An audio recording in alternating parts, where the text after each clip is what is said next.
He is the CEO of Horrow Sports Ventures and a pioneer in the sports business world. Rick Horrow steps into the boardroom now. The co-host of the Boardroom, presented by the Honda Classic, is our good friend, the sports professor. He is Rick Horrow. He is on Twitter at Rick Horrow, and also you can check out horrowsports.com. And don't forget, the book is the Sports Business Handbook, wherever books are sold. Also, mascotbooks.com. Rick, once again, traveling. He is on the road. He is in Washington and then headed to San Francisco and headed to Pebble Beach for the U.S. Open. And so now we have a third major in 3 months. Rick, you're getting your full share of major golf here the last couple of months. Well, yeah, and it's easy to do because everybody's so excited about what's happening with the majors. You know, I hear, as you do, all of this conversation about how it's too much too soon, and now it's, you know, you can't win for losing, because we used to not have a major in May, and now we do, and I think it's really good. And the players, whether we call it a major or not, it really is a major. Now we're looking at Fox Sports, which has tried to lead the way in some say goofy technology, but it has stuck.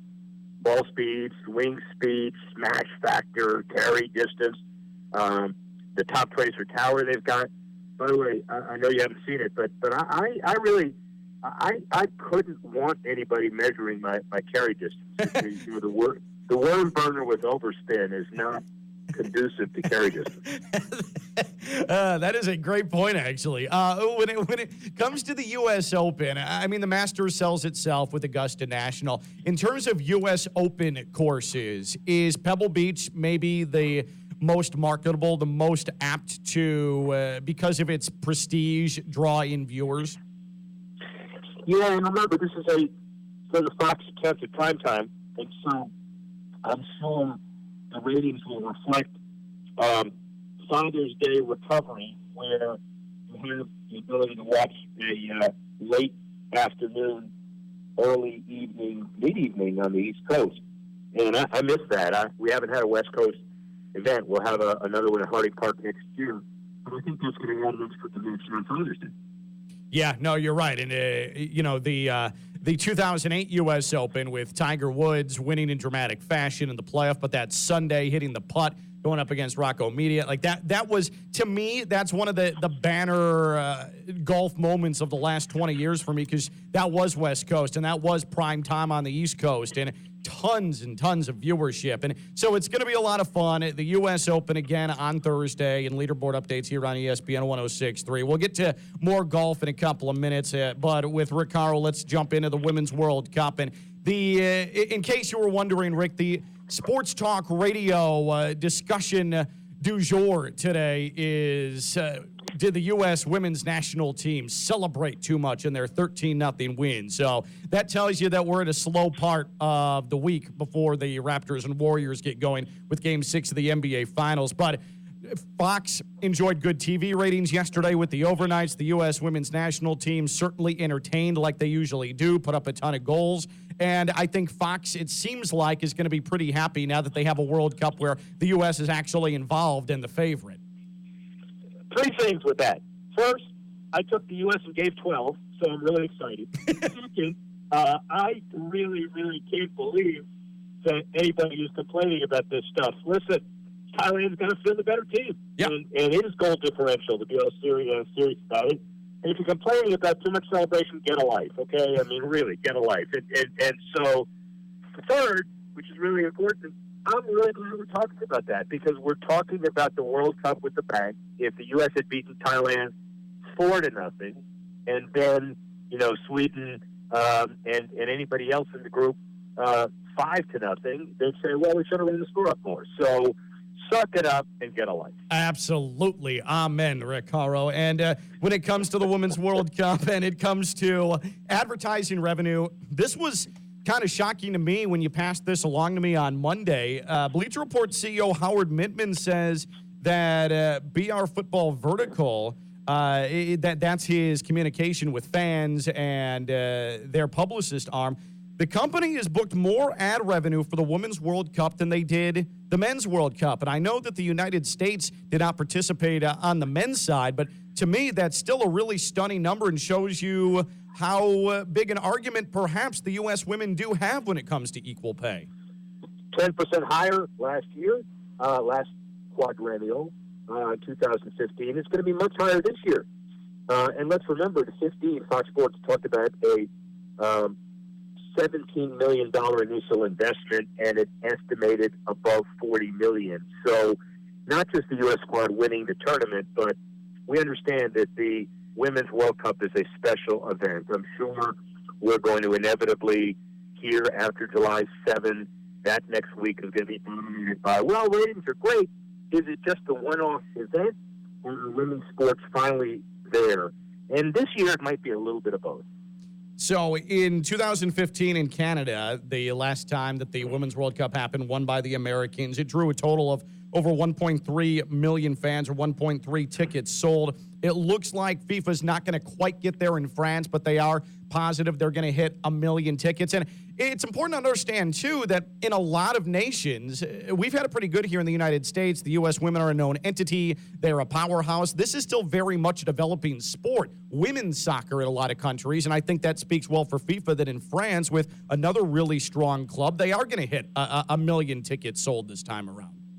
Yeah, I think it's really important to understand that from a women's soccer perspective, this is a developmental global event. I had breakfast this morning with the Chief Revenue Officer of DC United, Andy Bush, and one of the conversations we had about it is the impact that the Women's World Cup is going to have on MLS. And remember, MLS is kind of in a hiatus right now because FIFA has the Copa Americana. All of the global tournament events are happening. Right. So you won't see the MLS regular season schedule, but yet things like the Women's World Cup and all of these other events are really, really important to grow soccer.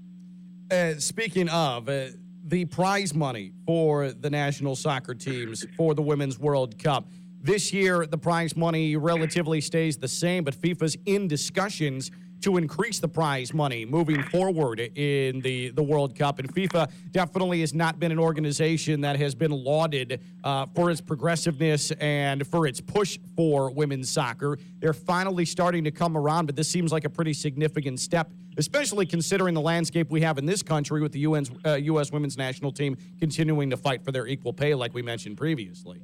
Well, the landscape issue is that, when you look at golf and tennis, especially tennis, the equal prize money at all of the majors, golf will get somewhere close, at least increasing their prize money respectively.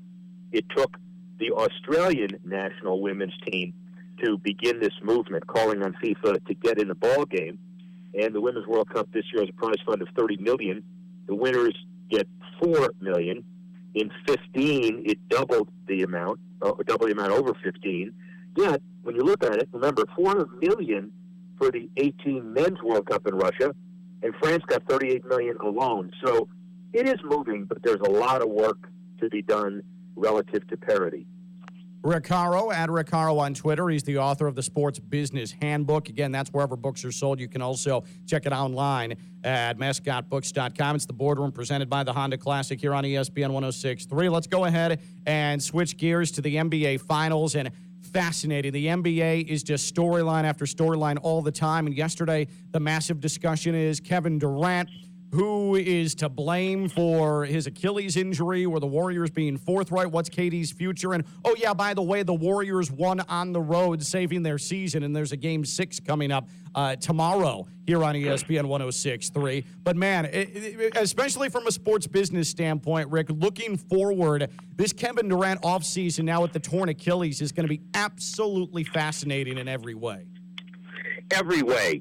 And the other interesting thing below the radar is no companies that are trying to deal with the medical side of these issues.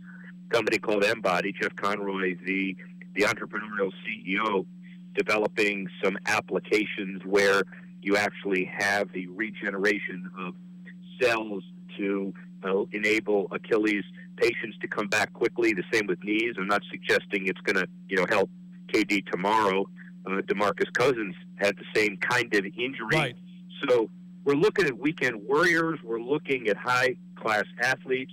There are a number of other issues. For example, let's remember that we also had a tremendous women's basketball player, Brianna Stewart, who will be out for the year, basically because she did some of the same thing, and that turned into a framing of you got to pay the women more money so they don't have to overtax. So one issue is the whole medical issue and how you deal with it. The second issue is what's happening with the Warriors. And it's good to see Joe Lacob, the owner, along with Peter Guber, doing a little work. This is going to be major.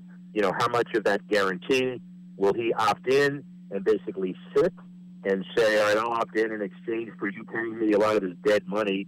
I'm going to sign a longer-term contract. Does he make the first move? Does he look at 4 or 5 other teams that want him, even though he's damaged goods, maybe forever, and certainly damaged goods for a year?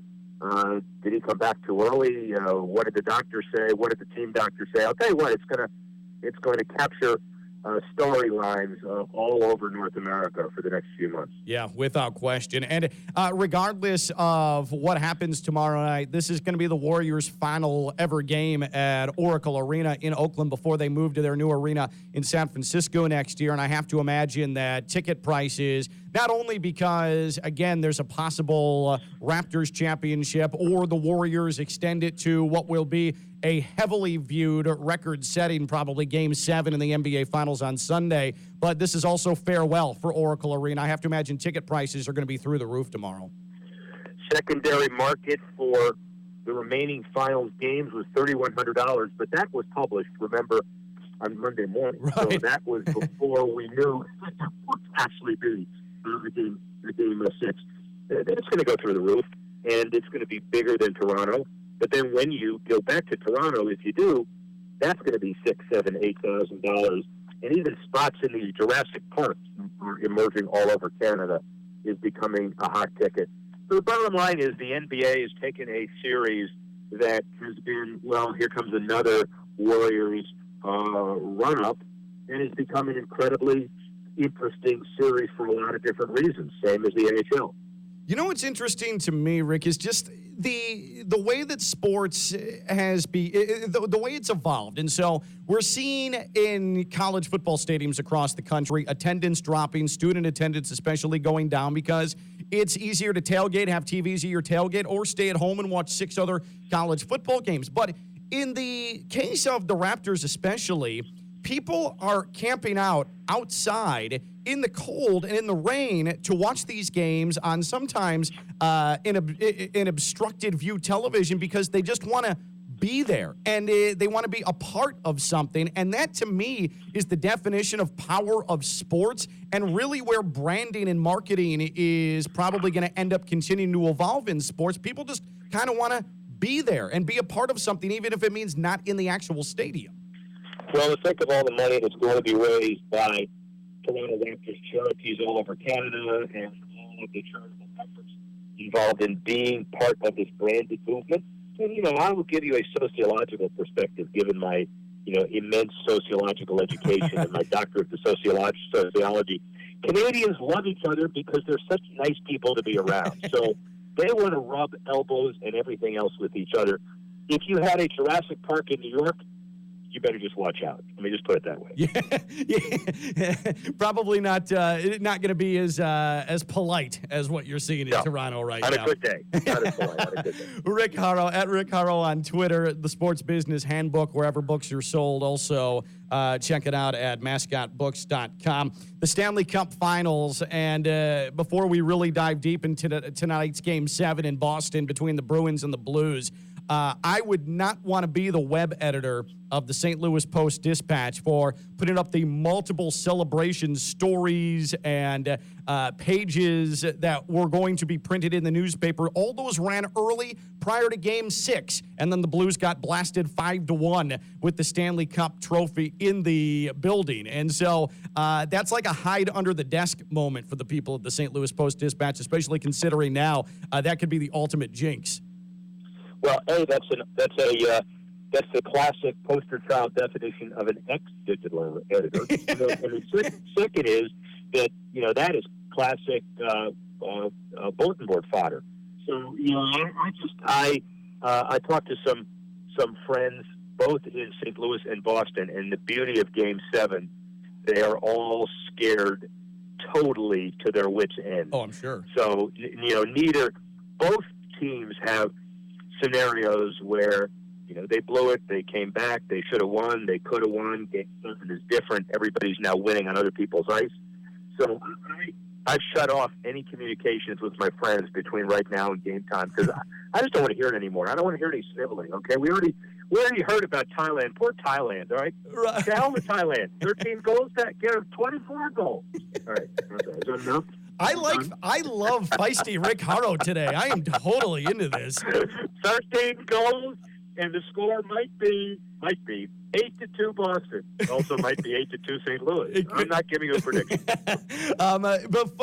Let's focus on the good and the bad with St. Louis Blues and sponsorships over the last few days. Let's start with the good here. And Centene Corporation has put their name on the new ice center in Maryland Heights that the Blues train at.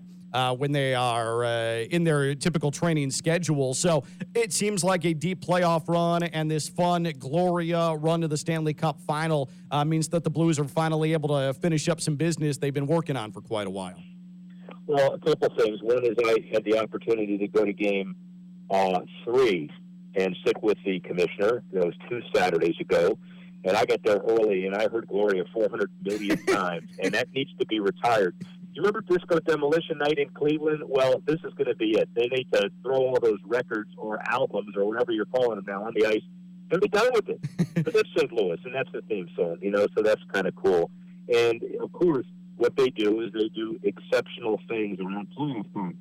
Centene is a major healthcare company, and they lent their name to a $78 million project funded with a public-private partnership from the city of Maryland Heights and St. Louis County and the state of Maryland. And it's going to be the Blues practice facility, but also the St. Louis 2020 campaign, where the local community becomes more and more involved in ice hockey. And so this will be a venue for concerts, festival, other events as well. And who'd have thought when they did the business plan that the Blues would have made it to the finals? It's just another bit of icing on the cake. Yeah, and so that facility is going to open September 7th. And now the bad for the Blues, the national anthem, and with the American flag and with the state flag of Missouri and representing the armed forces, what do we find? An Enterprise rental car flag on the ice as well. The Blues, rightfully so, received a lot of criticism. Enterprise, rightfully so, received a lot of criticism for that. What were both sides thinking there?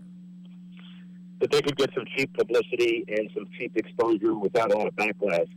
And that ex-digital editor now joins an ex-marketing person at Enterprise, both looking for jobs. Yeah. That would be my answer to that. I just, listen, the beauty of corporate advertising in the 2020s is that it will be creative and seamless, and people will be sold without feeling like they're being sold. This is the exact opposite. Yeah, without question. I think that's very well said. When we return, the NBA patch is going nowhere. What was the most valuable one this past season? Rick will answer that question and a whole lot more. It's the Boardroom, presented by the Honda Classic on ESPN 106.3.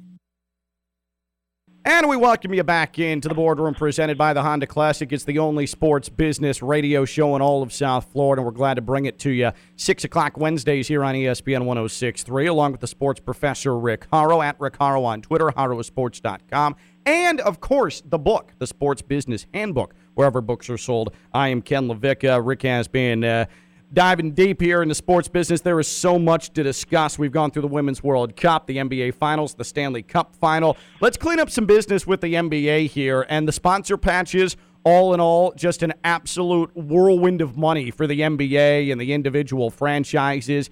And LeBron James probably has a little bit to do with this, but the Lakers jersey patch was the most profitable, most valuable jersey patch during last season, and I don't think I'm overly surprised by that.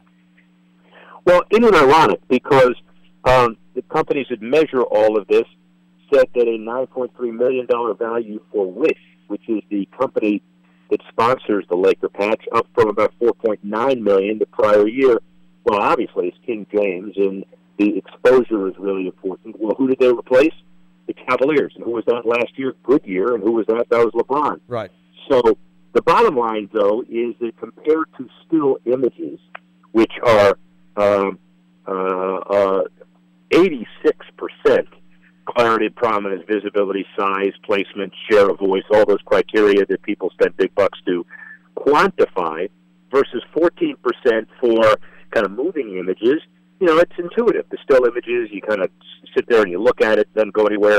And no matter where it appears, especially on cell phones and digital stuff, that stuff is really important, and the patches are getting a lot of value.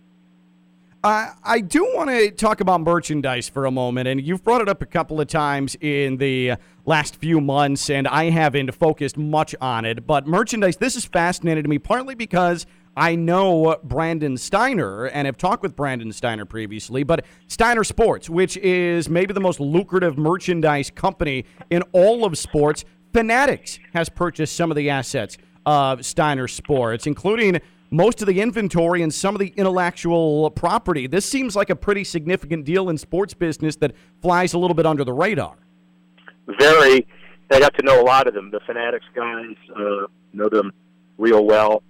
Brandon Steiner has been a good friend. The Omnicom Group, who bought Steiner Sports years ago, was the company that bought my consulting company. So I've known him pretty well, including 2 weeks ago when, he couldn't talk much about the sale. But I went up to his New Rochelle headquarters and had lunch with him, and he showed me his vault. And the vault is like hundreds of bats, signed by Mickey Mantle. It is you almost have to have handcuffs to go in there because you want to stuff stuff in your pockets. and he, you're right. He's the legend. They originally acquired Steiner for $25 million, and they've been looking to sell Steiner since the memorabilia market nosedive following the recession, but now it's come back, and you can't replace memorabilia that's authenticated. Anybody can make up stuff, but Brandon, to his credit, developed a way to monitor and kind of give the good housekeeping seal of approval for the good stuff, and now he's reaping benefits. So kudos to his sale, and if you're listening, because you come to Florida a lot, just remember you're taking me out on the golf course early and often. Just a friendly reminder from Rick Horrow to Brandon Steiner. Major League Baseball, and now 2 weeks ago, such a dramatic, emotional, heartbreaking scene in Houston with the Cubs and the Astros, and a line drive is hit into the crowd, hits a little girl. The Cubs, obviously very emotional in their clubhouse and trying to galvanize themselves with a feeling of guilt, and obviously nothing is their fault, but it resuscitated this conversation about expanded netting in Major League ballparks in a very disappointing but expected turn of events. MLB really shuffling its feet on it, but the Cubs organization and their minor league AAA squad, the Iowa Cubs, they're not waiting for anything. They're expanding the netting down the left field and the right field lines, not just lip service they've paid to it. And Chris Bryant came out very, very vociferously for expanded netting, but the Iowa Cubs are doing it, and I think this is extremely commendable and hopefully starts a trend. Well, that's all Sam Burnaby, the team president and general manager, and they plan to extend the nets all the way down both foul poles for the start of next season. Obviously, it was not Albert Almora's fault or intent, but it's starting another national conversation and a baseball safety conversation, and it's great to see some clubs taking it into their own hands. It's not Major League Baseball being heartless, but it is a collective bargaining issue, and frankly, hopefully you'll see some significant progress before the start of next season at the Major League level, but kudos to Sam Burnaby and the Iowa Cubs. Is it a concern about ticket sales and obstructed view and all of that? What's the major sticking point for Major League Baseball to not try to negotiate this right now? Well, that's all. It's not a smokescreen, but people are used to looking through netting now at hockey games and at baseball games, and so a lot of it is structural. Meaning you can't just take the net and put Scotch tape up. There are big poles, and it involves architectural changes, and if I tried to explain it, I'd be way out of my league, which doesn't mean I don't do it in other things, but it's just you can't. It's a little bit more complicated.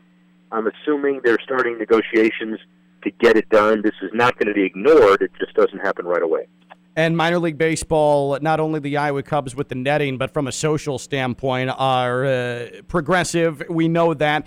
That's one of your favorite parts of minor league baseball, is that people are always looking forward and moving forward. And I know you spend a lot of time with the who's who of minor league baseball. But the official launch of MILB Pride, and it's going to be the largest documented Pride celebration in professional sports.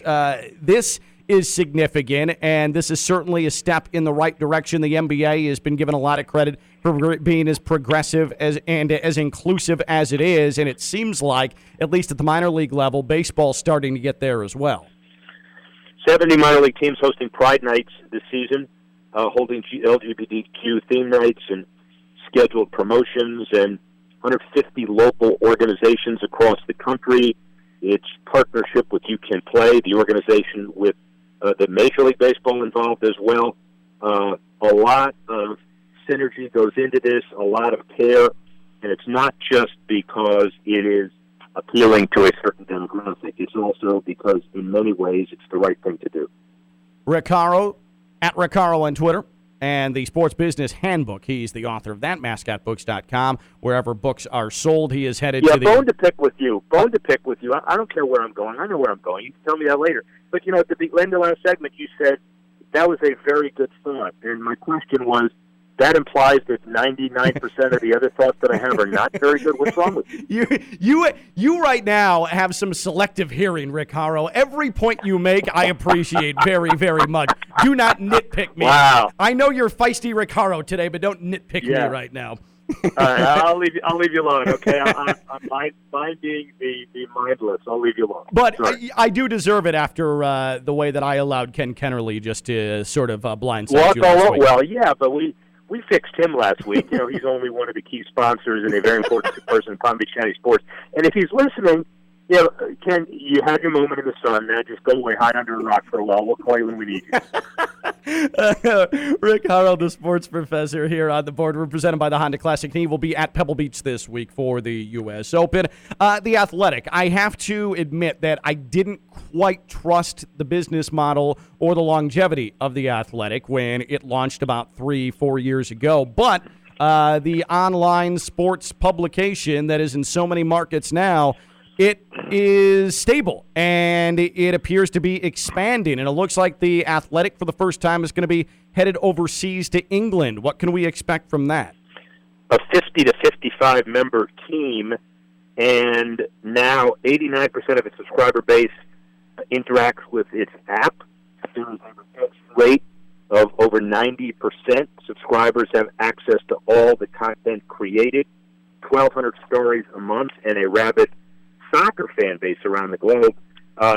Soccer, a big coverage, obviously. Good to see the Athletic expanding. And, when you look at the app, they have some really good content doing really good work. They really do, and it's nice to see finally an entity of journalism that is growing as opposed to cutting and cutting and cutting. And so they seem to have found something that, at least for now, works. And since you're headed to the U.S. Open, let's finish off with this. And I know you talked about some of the technology that we've seen on Fox since they took over U.S. Open rights, and they're adding more this year. Do you think that viewers, and I guess I'll ask this in two ways, do you enjoy the bells and the whistles and the graphics and the technology of the Fox Golf broadcast, and do you think viewers as a whole are big fans of that? Generally, I am a purist, meaning I don't care about exit velocity or that kind of stuff in a baseball game. I just want to know that what kind of pitch it was and that he hit a home run. And similarly, the whole TrackMan technology with the tracking of the swing, I must admit I'm starting to get a little bit hooked, such that when the cameras were out 2 tournaments ago, and the reason was lightning, I don't know if anybody reported the story, but they weren't allowed to activate those cameras, and I said, man, where are the T-shirts? They must not be hitting them hard because I don't see the red line or the yellow line or the blue line. So, you're used to what's being forced on you. I mean, who would have thought that the first and 10 line would stick, right? Yeah. So there is a line that you draw, so to speak. And I don't know about smash factor. I know carry distance doesn't work for me, so it's not going to work for them. Ball speed, swing speed I get because you and I know that we can judge good golfers by swing speed as well. Spin loft, I don't care. I look at the ball spinning and it's lofted. So right. I don't know. I mean, maybe it'll be up to all of us to take a look at the menu of what is thrown at us this week, and let's ask that question next Wednesday and see what we liked and what we didn't like. Yeah, that absolutely. We'll discuss Wednesday what worked and what didn't work at the U.S. Open, but that is where Rick Horrow is headed. He is going to Pebble Beach. Rick, I promise you all of this was great stuff. 100% outstanding points made this time around, and we'll talk to you next Wednesday, okay? Wow, are you gratuitous? Talk to you next Wednesday. Bye. Rick Horrow, the sports professor, co-host of the Boardroom presented by the Honda Classic. We'll return, and we'll put a bow on it. It's the only sports business radio show in South Florida. It's the Boardroom presented by the Honda Classic on ESPN 106.3.